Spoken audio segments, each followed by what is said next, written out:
When did one glass of wine become 3? When did it become 10? The thing is, it never felt like that much of a big deal, but the bottle is usually half empty or maybe completely empty, and the next day you're completely foggy. So this is what I call the creep effect of alcohol, how it slowly creeps up on you in your life until it's too late. But there is a way out of this. So in the next few minutes, I'm going to explain why high-performing professionals are actually particularly at risk for this, but also 2 things that you can do to stop this slide and this creep. So who am I? I'm Dan Hunter. I set up Clear Mind, Clear Life in the end of 2017 to teach people just like you, just like me, that have a problem with alcohol, how to actually get control of that. I used to be a hardcore drinker. Luckily, I managed to get myself out of that situation. If you want to have a conversation, if you want to get your drinking under control, you can book a call with me below. No hard sell. We'll just have a conversation. I'll tell you about my story.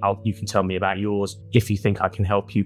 If not, no problem. I'll give you some things that you can take away and do today to help you get control of your drinking. Stay watching this channel because I'm going to give as much of it away as I can for free. And yeah, okay, on with the video. So the creep effect of alcohol, what is it? How can we recognize it? Just for a bit of fun, let's use a metaphor, maybe a novel with chapters or a movie with scenes. And let's say there are going to be 5 scenes. And at the end of each scene, we're going to end with just one more drink. So chapter 1 is going to be things like social lubricant, beers after work, just having fun, just one more drink.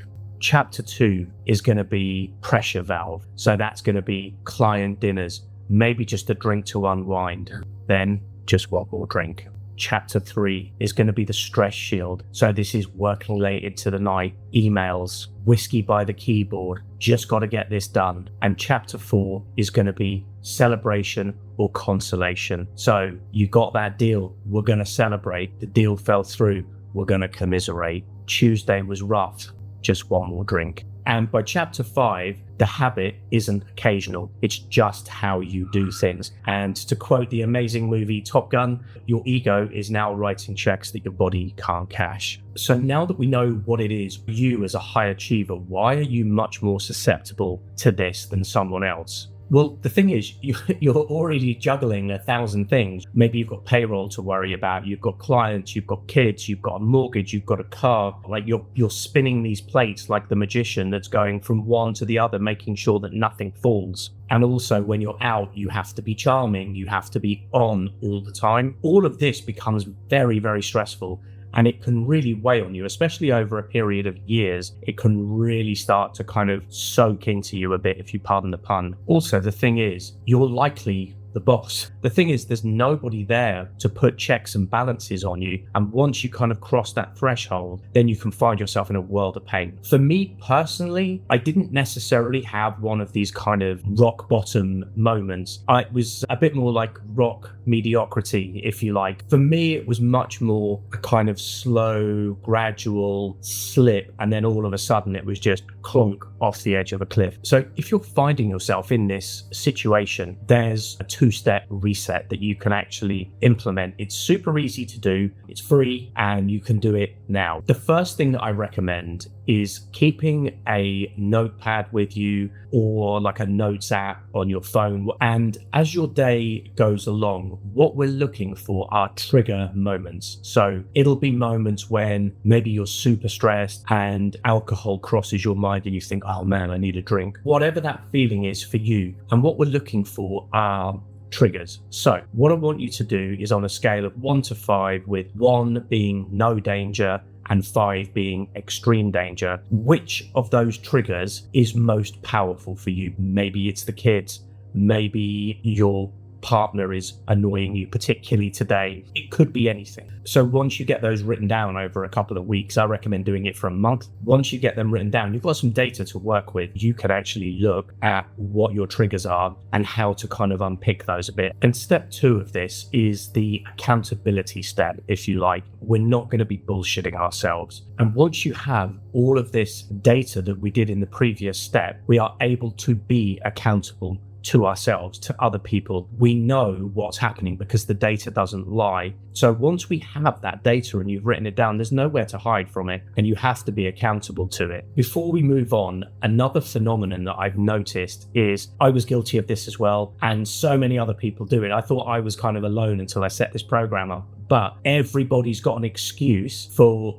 they'll do it later. Later never comes. So for example, there's Mark, who's a tech founder, one of our members from a while ago, who said, oh, we have a really important product launch coming up, so I'll quit after that. I'll do the program after that. And it's like, no, dude, that's not going to work. As you're doing this audit, this is why I'm saying this, you'll start seeing a pattern. You won't like what stares back at you, and you'll immediately go into protection mode, put a shell around you and go, Christmas is coming up, and my wife's birthday, the children's birthday. There's always something on the horizon, and tomorrow never comes. So just do me a favor, don't bullshit yourself. And if you're serious about doing this, then actually commit and do it. Having said all of that, and if you've made it this far in the video, congratulations, you're one of these people that probably does want to take action. But do me a favor, let's kind of do this together. We'll do it now. Just take a deep breath, just exhale, bring some calm into your body, and just close your eyes and think, what does me next year look like? Do I want to be drinking? Do I want to be alcohol free? How much more could I show up in my life if I wasn't drinking? And try and internalize these feelings of what it would be like to be completely alcohol free and no longer powerless to it. I would imagine that it feels pretty good. And I'm here to tell you that I'm way on the other side of that. And I promise you, it is so much better on the not drinking side. Keep that image in your mind of the person, that kind of idealized version of yourself that is free of alcohol, because it's so achievable. And the final question to ask yourself is, when are you going to start? If you want to get control of this, I would love to help you. I'd love to have you in the program. I'm going to tell you a little bit about what the program looks like, how our call will go, and what happens. So firstly, if you book a call below with me, you'll chat with me, we'll do a Zoom call, completely confidential.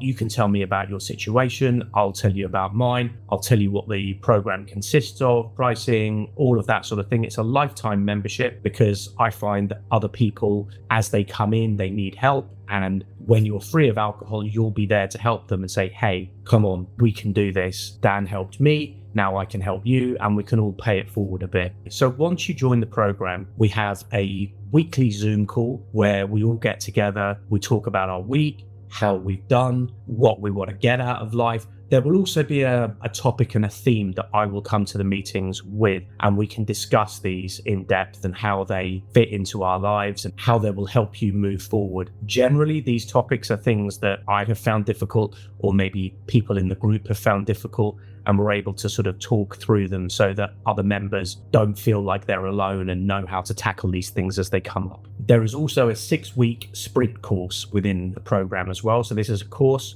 that's designed to get you through your first 6 weeks.